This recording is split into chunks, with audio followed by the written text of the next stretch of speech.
Hello and welcome to News Central TV. I am Chiwete Onyema. The top stories this hour. President Tinubu issues marching orders to the military as terrorists kills 9 in fresh attack in Borno State. Private medical practitioners in Nigeria warn of imminent collapse in the health sector, urge government intervention. Death toll from flash flooding in Kerr County, Texas rises to 59. Details shortly.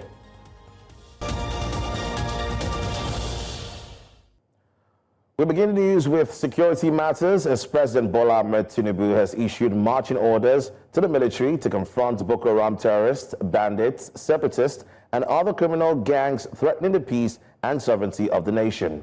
President Tinubu gave the charge at the grand finale of the 2025 Nigerian Army Day celebration held in Kaduna State. Represented by Vice President Kashim Shettima, Tinubu reaffirmed his administration's unwavering commitment to the welfare of officers and soldiers of the armed forces. He also promised to continue to invest in modern equipment, intelligence, and human capital that would improve the effectiveness of the military.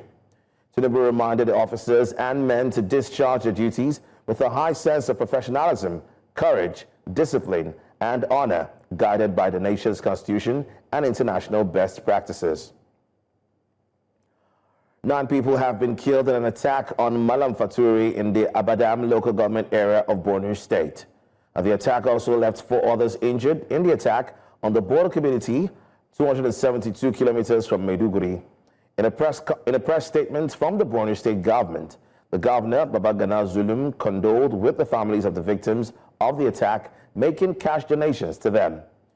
Addressing the people of the area, Governor Zulum, whose condolence message was delivered by the Commissioner for Local Government and Emirate Affairs, Honorable Sugun Maimele, assured that governments will continue to take adequate measures to ensure their safety and the protection of the town. The Commissioner presented cash support of 500,000 naira to each of the bereaved families and 250,000 naira to each of the 4 individuals undergoing treatment.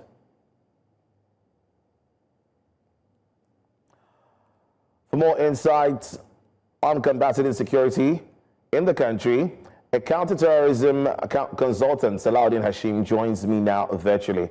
Hello to you, Salahuddin. Can you hear me clearly?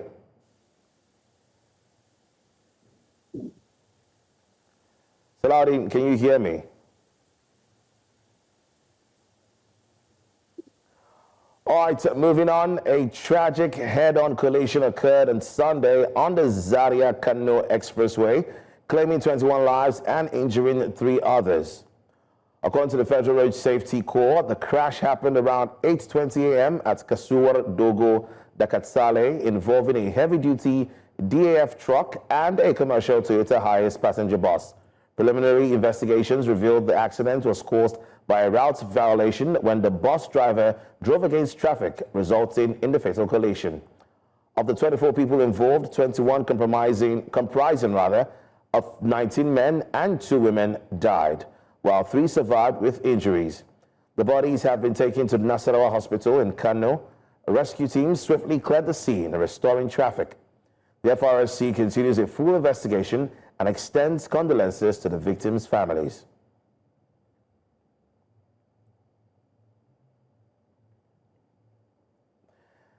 The Association of Nigerian Private Medical Practitioners has called on President Bola Ahmed Tinubu and Nigerians to urgently intervene in the nation's healthcare sector. The association raised the alarm over an imminent crisis in the nation's health sector following a 21-day ultimatum issued by the Nigerian Medical Association to the federal government. The ANPMP, in a press statement signed by its president, Dr. Kayode Adeshola, and Secretary General, Dr. Gbadebo Adebiyi, on Sunday, urged President Bola Tinubu to urgently intervene before the healthcare system collapses.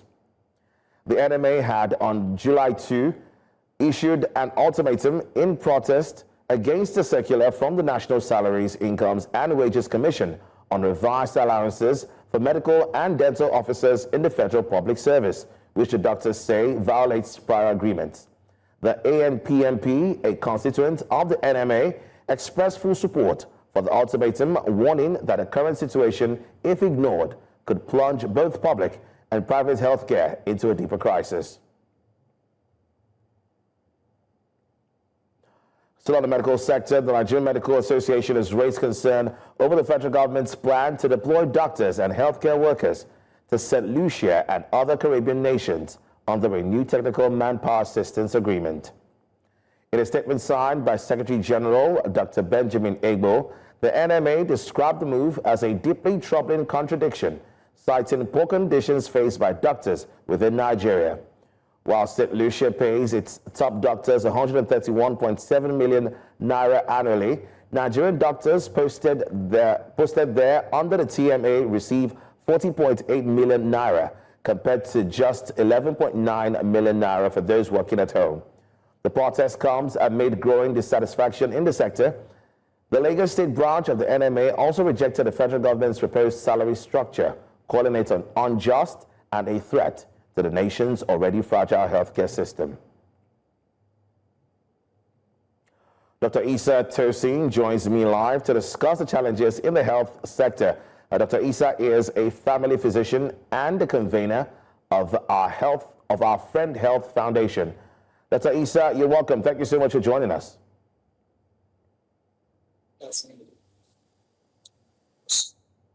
Dr. Isa, can you hear me clearly?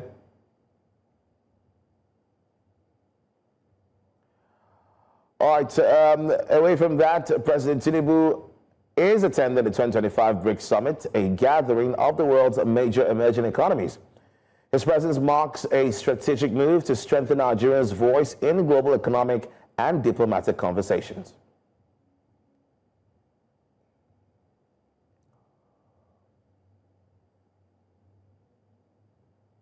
Hosted this year in Rio de Janeiro, brings together leaders from Brazil, Russia, India, China, South Africa, and now partner nations like Nigeria. President Bola Tinubu was received by top Brazilian officials as his visit follows growing international recognition of Nigeria's economic potential and its push for a stronger role in multilateral institutions. We just had a very down-to-earth bilateral discussions led by Mr. President himself, and on the Brazilian side, President Lula da Silva led his own team.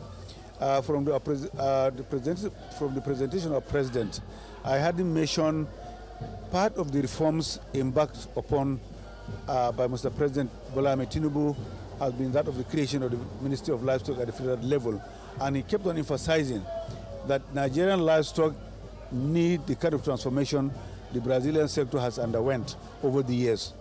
And he repeated that 3 times. That underscores his own commitment, the political support he is giving to the transformation of the livestock sector. Honestly, I'm so excited.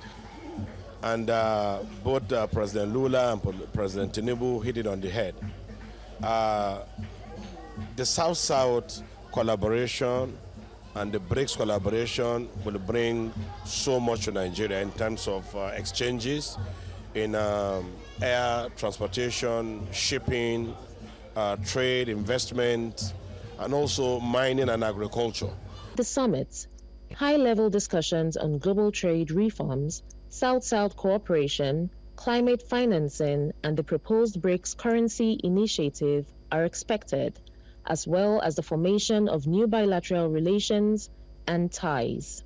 And then another engagement is also going to happen in August, and they expressed the desire to fast-track whatever relationship in terms of economic relationship, in terms of research and development, in areas of aviation, in areas of agriculture. Part of this engagement gets me intrigued because something is coming up, that we add up on a good push, even in terms of agriculture, and then also in terms of solid minerals. They're quite huge on this thing too.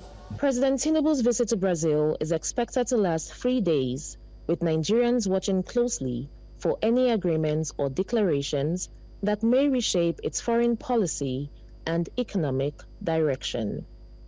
In Abuja, for News Central, I am Bettina Nwili.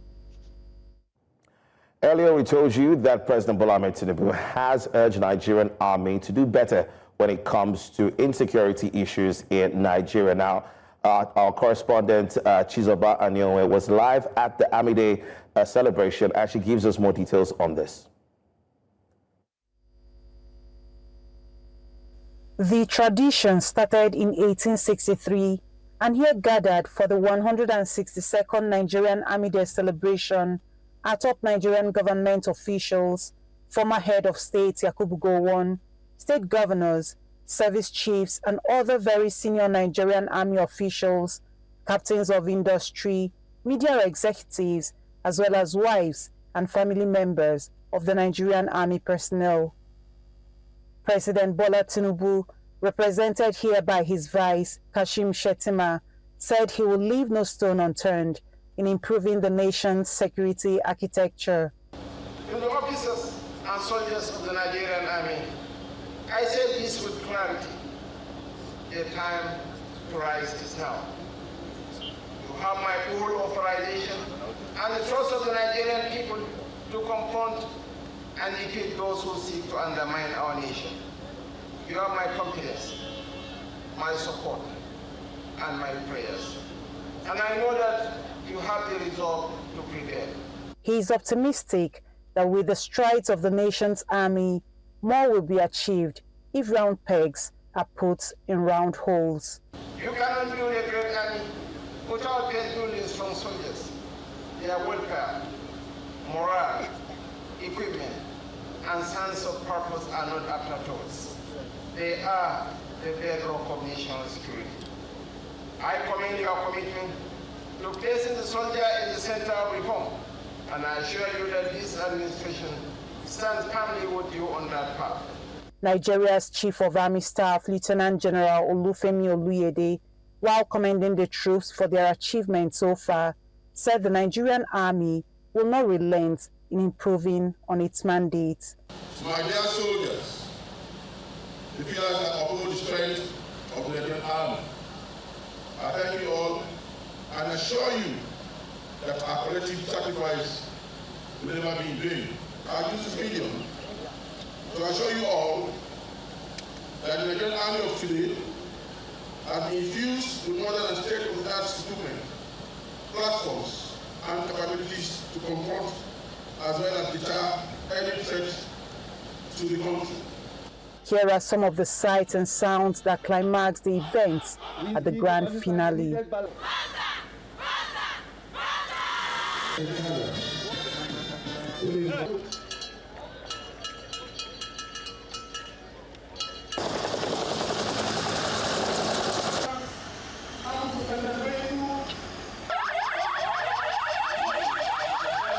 Awards were presented to deserving stakeholders as well as some personnel for meritorious performances.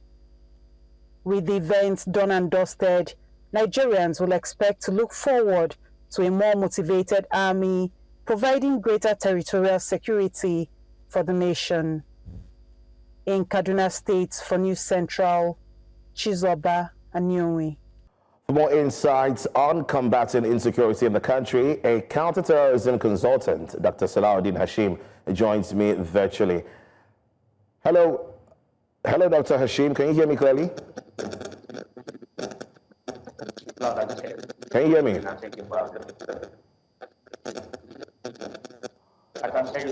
All right, thank you so much. Let's start off with, of course, asking or talking about how effective has the Nigerian military, the current strategy, how has it been? How would you assess it based on how they've been able to confront the likes of Boko Haram, ISWAP, bandits, and the likes? All right. I think it is very important to establish that one very missing element for the entire counter-terrorism response has been the realization that security itself is not about armament. It's about human capital development. And that in itself also has not translated into the strategy and the approach. What we see is a consistent deployment of platforms and hardware, and then of course the inability for the strategic leaders, and that is why democratic leadership within the armed forces is very key, but the critical aspect is that they're able to provide them with modern realities to allow them to engage. Displaying armories and show of force in itself does not win battles. What wins battles is actually through the mind and using non-kinetic means that we can deal with this situation. Let us do a little bit of a reflection on the national broadcast NPS statistics they released just this week, or this past week, and it told us that 614,000 Nigerians have lost their lives in 1 year. So for me, it is about how we also provide a more of a multi-dimensional approach in response to what we are currently confronted with. The multi-layer of it in the Sahel, where we currently have quite a whole lot of situations. Nigeria is actually being confronted by activities of the Islamic Maghreb, Boko Haram, Tuaregs, the Al-Shabaab, from the Sahel region, and then of course from the coastal region, where we have some activities of pirates. And the question would be, have the military not have the capability? Yes, they do have, but we have what we call the expansionist terrorism that is currently going on in Nigeria. Dr. Hashim, apologies, but your audio is not really good, and we don't know why that's happening, but we apologize for that. But we'll have to just move on with the news. But if there's a way we can get back to you, we'll definitely do just that. All right, to go on a quick break. We'll return. There's more. Just stay with us. Meanwhile, President Bola Ahmed Tinubu has assured that all bottlenecks hinge in the realization of the agricultural sector's potential, including livestock production, will be removed to enable food sovereignty and export. He stated this at a bilateral meeting held at the Copacabana Forte with Brazilian President Luiz Inácio Lula da Silva and some members of both countries' cabinets. According to a statement by his presidential aide, Bayo Ononuga, Tinubu noted that bureaucracy contributed to delays in realizing the agricultural sector's potential. The president informed the Brazilian leader and delegation that Nigeria was already undergoing reforms to reposition the economy for global competitiveness, particularly in agriculture, where it already had a competitive advantage. The Socio-Economic Rights and Accountability Project, SERAP, has called on President Bola Tinubu to urgently order the publication of the long-delayed forensic audit report on the Niger Delta Development Commission, NDDC. The report, covering 2000 to 2019, was commissioned under the former President Buhari and submitted in 2021, but remains unpublished amid allegations of obstruction by high-ranking officials and politicians. SERAP demands that Attorney General Lateef Fagbemi investigate and prosecute those responsible for blocking the report's release, which exposes over 6 trillion naira in misappropriated funds and 13,000 abandoned projects in the Niger Delta. The group warns that failure to act within 7 days will lead to legal action at the ECOWAS Court of Justice to compel compliance and restore public trust. Senator Natasha Akpoti-Uduaghan of Kogi Central has announced she will resume her duties in the Senate this Tuesday, following a federal high court ruling that nullified her 6-month suspension. The courts declared the suspension unconstitutional and excessive, emphasizing that it denied her constituents proper representation.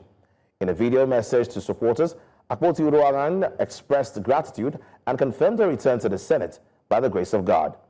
However, the court also fined her 5 million naira for contempt over a Facebook post that breached an earlier court injunction.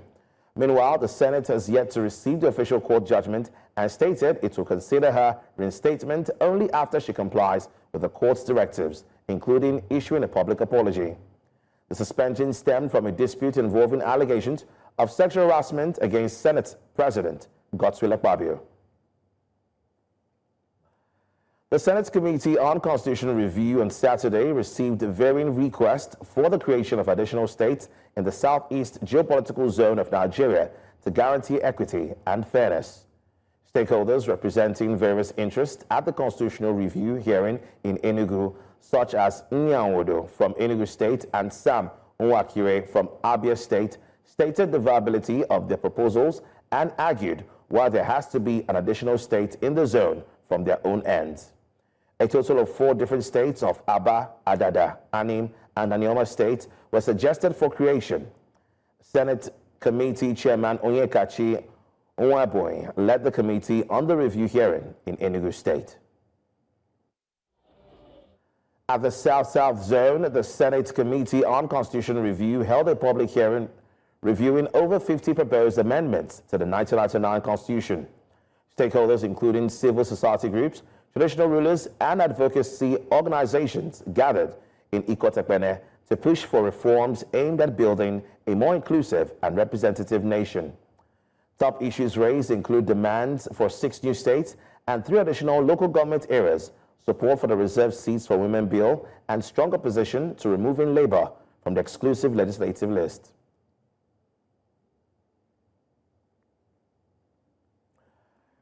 Still on political matters, Borno State Governor Babagana Zulum has firmly denied reports claiming he plans to defect from the ruling All Progressives Congress (APC) to the African Democratic Congress, the ADC, along with 5 other governors. In a statement released by his spokesperson, Dauda Ilia, Governor Zulum described the rumors as unfounded fabrications spread by what he called unscrupulous elements seeking relevance. He reaffirmed his commitment to the APC and urged the public to disregard what he called chip politics.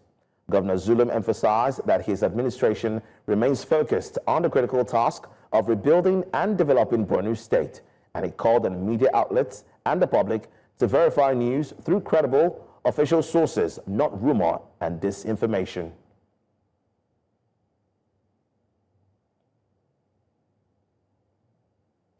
We're going on a quick break. When we return, there's more. Many thanks for staying with us. We'll now look at developments in the nation's political landscape, and joining me right now is Barrister Fred Nziako. He's here to share his thoughts, talking about, of course, the new political force in the bloc and also the constitutional reform moves of the National Assembly. Barrister Nziako, thank you so much for joining us. Thank you. First off, let me capture your thoughts on the new political coalition. What's your take on that? Well, it is a good development, very good one, because woe betide any country that professes to practice democracy without virile, robust opposition. Woe betide any democracy that tries to run on almost on a single lane, because the balanced opinion of the opposition is needed in every democratic environment. And the new coalition has come to present such balanced and robust opposition to the government in power. And of course, the beauty of it is that not only will they bring constructive ideas and criticisms, they will also be ready to take over power if the government in power fails to do what is expected by the people going forward. So it's a good development. Now, some say the coalition does not really amount to a force that could threaten President Tinubu's ambition. I mean, others say that, you know, the opinion that it's a combination, that a combination of, you know, Peter Obi and a former Vice President Atiku Abubakar could maybe pose a significant weight politically. What are your thoughts on that? When we say we practice democracy, we are talking about government of the people, whereby the decision of the people is paramount. And of course, nobody can say that he has more than one term. In a democratic environment during elections, it is one man, one vote. So every citizen is important, and that is why it is government of the people. Any politician that arrogates to himself or to herself the unbridled power of taking decision for the people is only doing so out of either unnecessary arrogance or sheer misunderstanding of what democracy is all about. It is the people of Nigeria that will determine their fate in a representative, in a general election. And what will inform the decision of the people is their experience and their expectation. If their experience under the current government is not good, they will do the right thing by voting them out. If the expectation of the incoming, any new government is better, then they will bring in any government that they feel will advance their cause of their welfare and their life. So for politicians to say, we do this, we do that, I take it that they are only making political statements because it is the people of Nigeria, the electorate that matter. And of course, it is their decision that is very important. And that is why we continue to ask that the votes of the people must be respected and their votes must count and not be scuttled by the election management body. In any environment where such votes are scuttled, then we are not talking about democracy. Now, one of the basic arguments against the coalition is the lack of structure at the grassroots level. Do you share in this line of thought? Well, it must be a statement made out of by anybody who wants to carpet the coalition. The coalition is new, and what does it take to build the grassroots support? As long as the people are with the coalition, then the coalition is good to go. And don't forget that these are men, the people in that coalition, these are men and women with deep experience who know exactly what to do. And Nigerians themselves are yearning for an opportunity to make a good choice. Because if you don't leave Nigerians with the opportunity to make a good choice, then you can't be claiming to be practicing democracy. So now that the coalition is coming together to present a formidable alternative to the people of Nigeria, the issue of having grassroots support or having the people that will work for them at the lower rung of the ladder will be a thing of the past, because the people will come together. In 2023 election, same was said of Labour Party, but Labour Party surprised everybody to the extent that some people are now confessing that the Labour Party won the presidential election. But we can say that all that are in the past. We are looking towards the future, which is in 2027. And I believe that Nigerians will do what they know how to do best, and that is to protect their interests and their welfare and make sure that their future gets better. Now, let's move away from party politics and let's talk about the constitutional amendment drive. I mean, what are the potential political and social implications of creating 6 new states and additional local government areas as proposed by stakeholders? I am one person, because I say this advisedly as the Secretary General of the Movement for Nigeria Restructuring. We believe that we do not need more states in Nigeria. The 36 states we have are already weighing down the development of the country because of the huge wastages that we experience through the recurrent expenses of both the state and federal government. And we are even bringing a template for restructuring that will shrink the 36 states to 6 administrative states. Instead of having the 6 geopolitical zones, we can make them administrative zones, in which case, instead of having 36 governors, 36 houses of assembly, 36 judicial administrative system, and the rest of them, we now have only 6 in the whole country. And then the rest of the structure will be properly harmonized, in which case, even the issue of local government will be left squarely with the zones, which will become administrative centers, so that if you feel at your level that you need to create more local government, that's your business. If you don't, because at that point, there will be total devolution of power to the zones, whereby they would make good use of their resources and they'll contribute to the center, similar to what we had during the First Republic under the parliamentary system. We are not saying we should go back to the parliamentary system. We can say practice presidential system, but at least ensure that we do not bloat up the bureaucracy of government. We have been advocating for this since year 2000, and I'm happy that many people are beginning to think in the same way we are thinking. We've also been advocating for state police and all other administrative structures that will enhance development at the various nooks and crannies of the country. This idea of running the country from one point in a unitary system that we claim to be federal is deceitful And we cannot continue to lie to ourselves. So anybody who is angling for creation of more states really has not given it a deep thought. Yes, I agree that Southeast says they are shortchanged by the 5 states that they have instead of the 6 states in other zones, and with the Northwest having 7 states.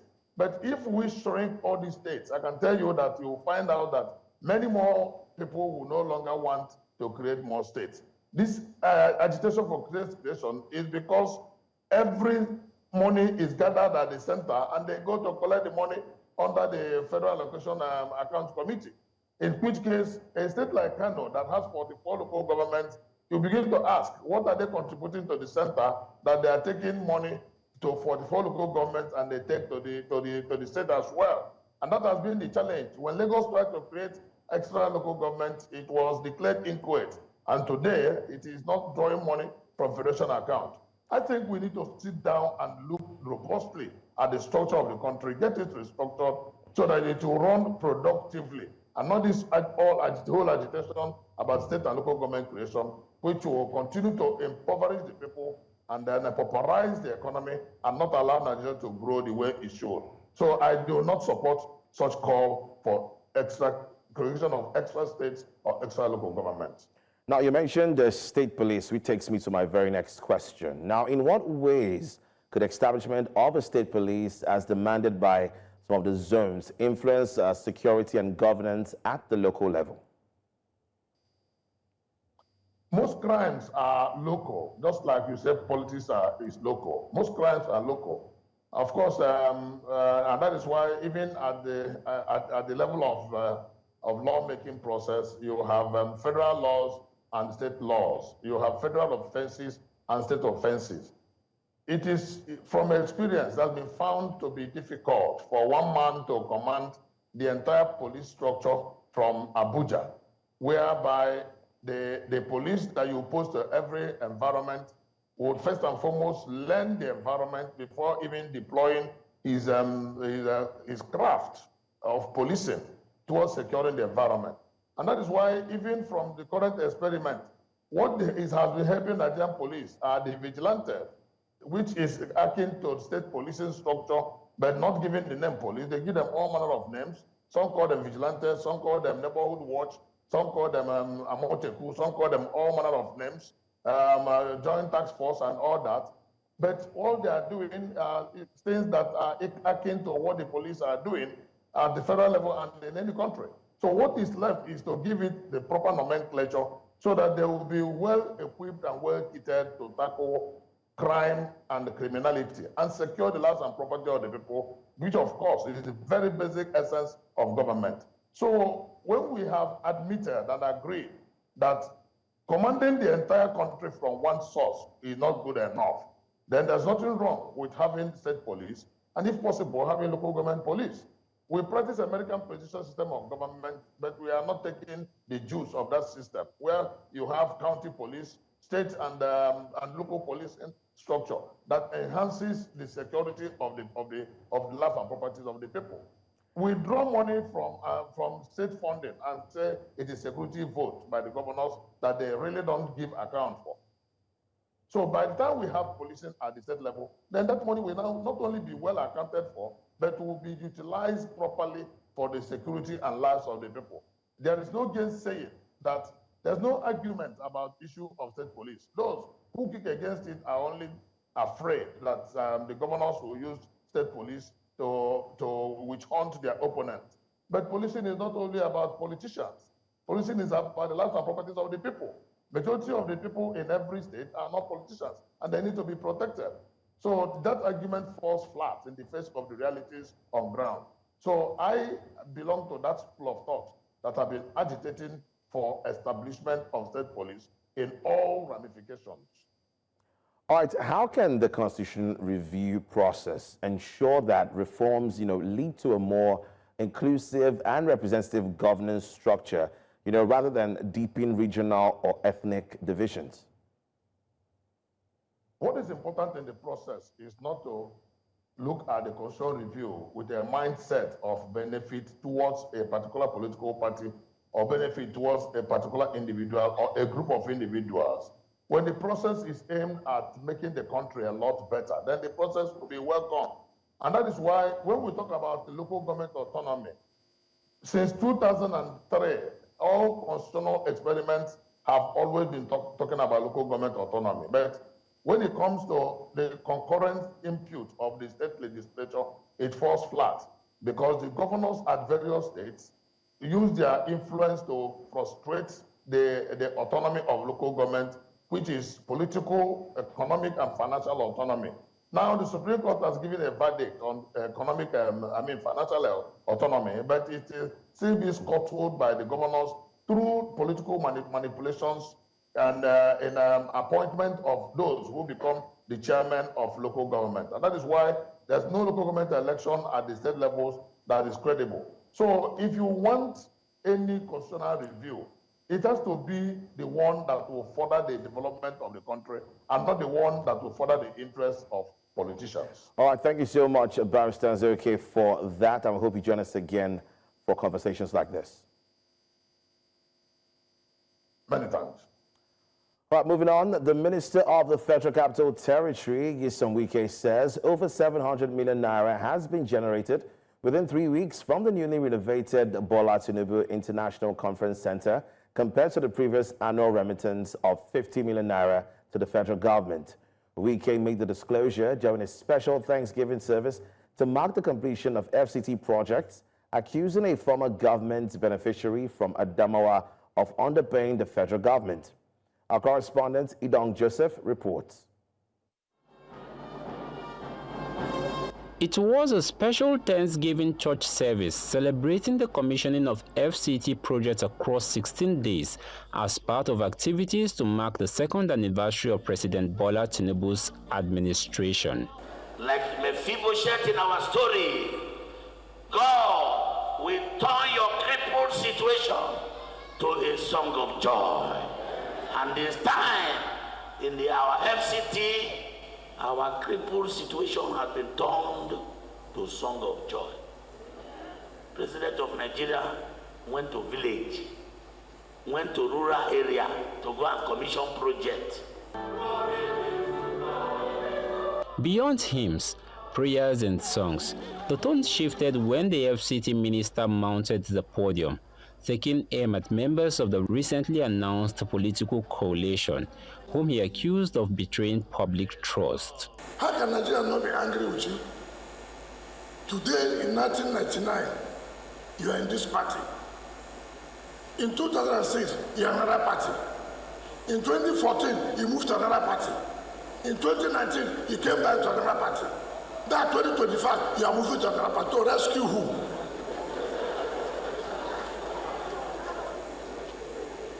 You want to rescue your stomach. Defending his alignment with the current administration, Wike told the congregation that the church almost made a costly mistake in 2023 by supporting Peter Obi. Some of you have sympathy for somebody you don't know. I'll say it. And that's where you nearly made us to make a mistake. You said Peter Obi would be president. President where? He also revealed that over 700 million naira has already been generated from the renovated Bola Tinubu International Conference Center, 10 times what was annually earned. And within 6-7 months, we have rehabilitated the International Conference Center. But you know the shocking thing? The man who was running it from Adamawa was paying to government 50 million naira a year. But in 3 weeks that we just renovated it, we are paying over 700 million. What began as a service of gratitude soon turns into a forum of political commentary, further fueling national conversations about leadership, loyalty, and governance. In Abuja for News Central, I am Idong Joseph. We're going on a quick break. When we return, we'll give you details on the National Reconciliation Address of the Liberian President. Join us again. Many thanks for staying with us. In Liberia, President Joseph Boakai has formally apologized to the nation for the atrocities and trauma caused by the country's two brutal civil wars. Speaking at a national reconciliation ceremony in Monrovia on Saturday, President Boakai acknowledged the deep pain and suffering endured by Liberians between the year 1989 and 2003, a period that claimed an estimated 250,000 lives. The wars were marked by widespread massacres, mutilation, rape, and the use of child soldiers, leaving lasting scars on the nation. The president's apology comes just days after he attended official memorials for former presidents William Tolbert and Samuel Doe, both killed in political violence tied to Liberia's troubled past. The ceremonies form part of an ongoing national effort to confront and heal from decades of division and conflict. All from flash flood.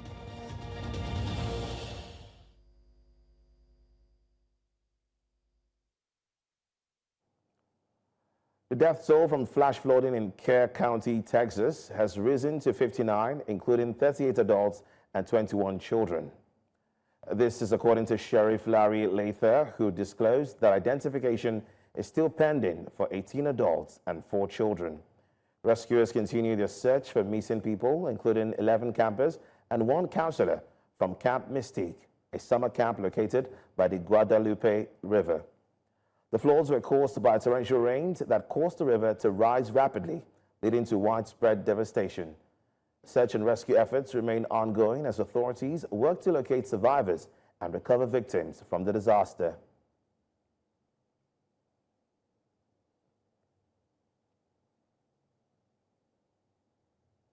Up next, sports update.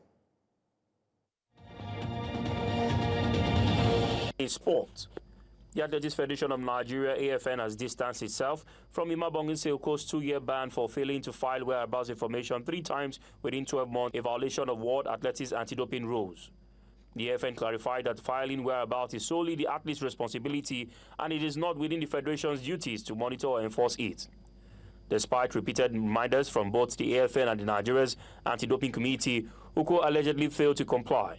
The AFN emphasized its ongoing efforts through anti-doping seminars like the recent one at the 2024 National Sports Festival. Led by Professor Ken Anugweje, AFN's doping unit continues to educate athletes on rules including TUEs and whereabouts filing to promote clean sport. And now to wrestling, Nigeria's Esther Kolawole claimed gold in the women's 62-kilogram category at the 2025 Grand Prix of Spain, defeating USA's Jaffe Hailey 10-0 by technical superiority in the final. Kolawole dominated the tournament, winning a quarterfinal bout 10-0 against Spain's Lidia Torino and edging Poland's Alia Novosad 4-1 in the semi-final. President of the Nigerian Wrestling Federation, Daniel Igali, praised the performance, noting the importance of international exposure ahead of future competitions. Kolawole is set to compete in ranking series in Budapest from July 14th to 19th, part of our preparation for the 2025 World Wrestling Championships in Croatia. And now to football, Nigeria kicked off their 2024 Women's Africa Cup of Nations WAFCON campaign with a dominant 3-0 win over Tunisia. First half goals from Asisat Oshoala and Rinsola Babajide gave the Super Falcons an early advantage before Chiwendu Hezuo sealed the victory with a composed left-footed strike into the bottom corner in the second half. The 9-time WAFCON champions showed their quality and experience throughout the match, controlling possession and creating numerous chances. With the win, Nigeria topped Group B with 3 points, setting a strong tone for the rest of the tournament. The Super Falcons will look to build on this momentum as they aim for a 10th continental title and qualification for the next round. Still talking football, Arsenal have confirmed the signing of Spanish midfielder Martin Zubimendi from Real Sociedad in a deal worth approximately £55 million. Euro 2024 winner joins on a 5-year contract after making 236 appearances for Sociedad and earning 19 caps for Spain. Arsenal reportedly paid above his £51 million buyout clause to stagger the fee. Zubimendi's arrival strengthens Mikel Arteta's midfield following the exit of Thomas Partey and Jorginho, allowing Declan Rice to play a more advanced role alongside Martin Odegaard. The 26-year-old becomes Arsenal's second summer signing after Kepa Arrizabalaga. Deals for Christian Nogard and striker Victor Gyökeres are also nearing completion as the Gunners push for the first Premier League title since 2004. And to wrap up sports update, Lando Norris triumphed in a rain-soaked British Grand Prix at Silverstone, claiming victory ahead of McLaren teammate Oscar Piastri. Sauber's Nico Hülkenberg secured third, earning his first career podium after 239 races. Norris thrilled home fans with the win, closing the gap to 8 points behind Piastri in the driver's standings. Ferrari's Lewis Hamilton finished fourth, just ahead of Red Bull's Max Verstappen. And that wraps it up on Sports Update. I'm Favor Itwa.